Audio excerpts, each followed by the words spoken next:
Bonsoir tout le monde, j'espère que vous allez bien, que vous passez une bonne semaine. On est mercredi, donc je vous retrouve comme habituellement chaque semaine pour faire le point sur mes lectures passées, mes lectures en cours et mes lectures à venir. Je vous laisse la semaine dernière, j'étais en train de lire, j'avais passé la moitié si je me souviens bien, de Cygne Noir, le tome 3, Le Sacre de Fer de Richel Mead aux éditions Milady. Donc une saga que j'affectionne énormément. Donc je sais que j'en avais pas mal parlé la semaine dernière, il me semble. Donc je vais pas en parler longtemps, puisqu'en plus mon avis est posté sur le blog.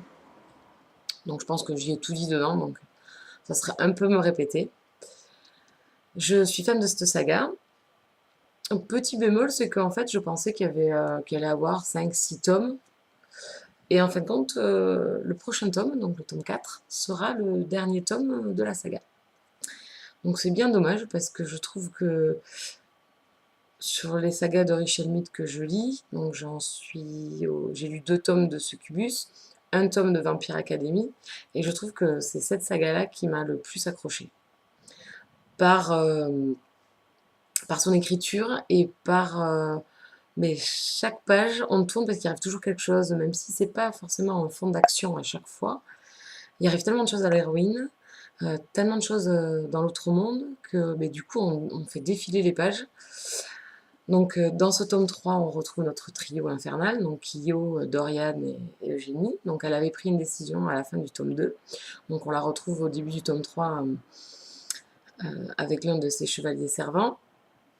Et puis, de fil en aiguille, avec l'histoire qui se passe, qui se trame forcément à chaque fois, les embuscades qui arrivent, on découvre petit à petit nos personnages et forcément, des fois, ça fait pas toujours plaisir. Et surtout pas Eugénie quand elle se sent trahie par l'homme qu'elle aime ou qu'elle pense aimer. Parce que pour moi, je pense pas que ça soit euh, les hommes de sa vie, puisque j'arrive à ce tome 3 et me dire ils m'agacent autant l'un que l'autre. J'étais à fond Kyo, je me suis habituée à Dorian et bon, dans ce tome-là, il dépareille pas, donc il est toujours le même, hein, arrogant, calculateur, menteur. Donc Eugénie prend de nouvelles décisions qui engendrent de nouveaux problèmes. Donc c'est les aléas de la vie d'Eugénie, à chaque fois il lui arrive toujours quelque chose. Et à la fin, donc rebondissement, euh, j'ai détesté Kyo. Pourtant c'était un personnage que j'aimais beaucoup et puis j'avoue que ben, je pense que je me suis lassée par ses comportements pareils, incertains, euh, très toujours plein de considération pour les autres. Il faudrait qu'il fasse comme ci, comme ça, mais jamais lui donner enfin, ou la solution ou quoi que ce soit ou faire avancer le schmilblick. Donc une fin assez détonnante. J'ai beaucoup aimé cette fin, donc vraiment il me tarde le tome 4. Donc si vous ne connaissez pas cette saga, elle est vraiment très très sympa à lire. Il y a de l'action. Euh, c'est un monde de failles. Si vous aimez ça, je pense que vous aimerez cette saga. Nos personnages sont vraiment prenants, parce que même si on les aime pas, ben, c'est que quand même ils arrivent à nous faire ressentir quelque chose. Et ensuite, les relations sont quand même, dans ce tome 3, j'ai trouvé que justement c'était encore plus poussé. L'auteur s'est bien lâché. Je me suis dit, elle a dû lire un petit peu de Mary Gantry ou de Riley Jensen pour, euh, pour être si enthousiasme entre nos couples. Donc voilà, donc si vous ne connaissez pas, je vous la conseille. C'est des tomes c'est des tomes qui font à peu près dans les 500 pages, 450 à 500 pages et qui se lisent très très vite, très facilement. Donc, voilà, donc vous avez mon avis sur le blog. Ce que j'ai lu également la semaine dernière, c'était en lecture commune avec les copines du groupe Facebook Bookin à Swap. On a lu La fille du soleil noir, le tome 1, Esprit impur de M. Hélène Hanover. Je vais finir par y arriver, tôt ou tard. Donc, on doit poster nos avis le 20. Donc, je suis à la bourre, puisque je n'ai même pas écrit le mien. Donc, cette saga, je suis mitigée. Il y a du bon, il y a du moins bon. Le concept de l'auteur était sympa, donc c'est un sous fond de magie, enfin plutôt d'exorcisme, on va dire. On a des démons qui prennent possession, enfin ils appellent ça des parasites, qui prennent possession des humains et qui sèment le chaos. Donc ils sont une petite bande de rebelles.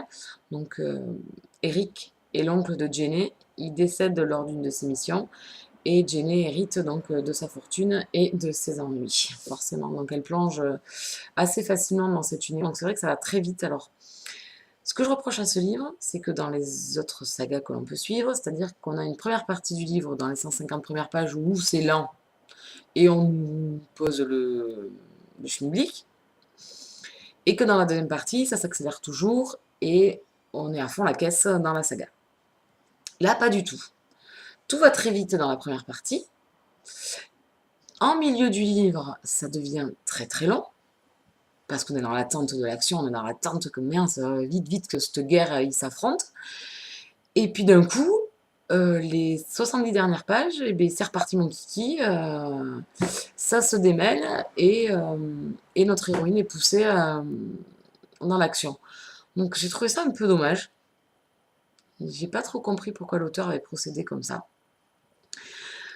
Concernant les personnages, j'ai bien aimé ce groupe.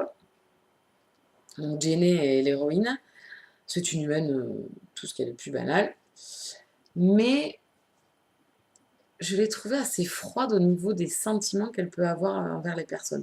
C'est-à-dire qu'elle a tout quitté, que là elle rencontre un nouveau groupe, à qui elle s'accroche très très vite, mais on ne ressent pas ses sentiments vis-à-vis d'eux, puisqu'en plus elle rencontre un homme dans l'histoire, et on sent qu'elle est attachée à lui, mais est-ce que c'est juste une attirance? Est-ce qu'elle a des sentiments?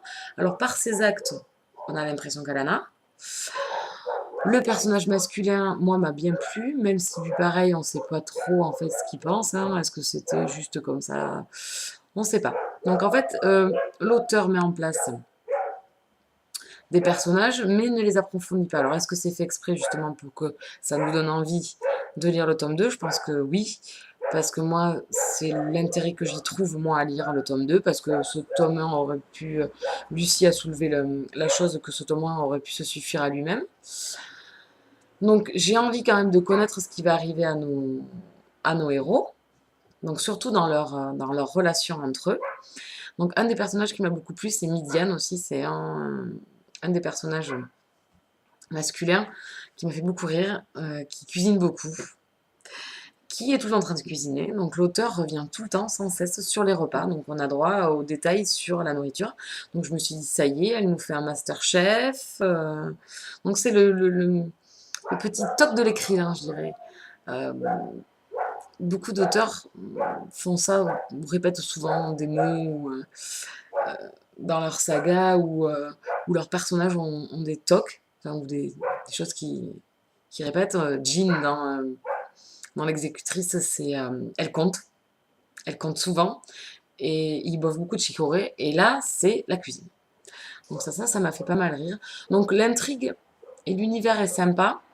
Je trouve que ça va vite en première partie, c'est plus lent en seconde partie, donc c'est vrai que ça nous ralentit.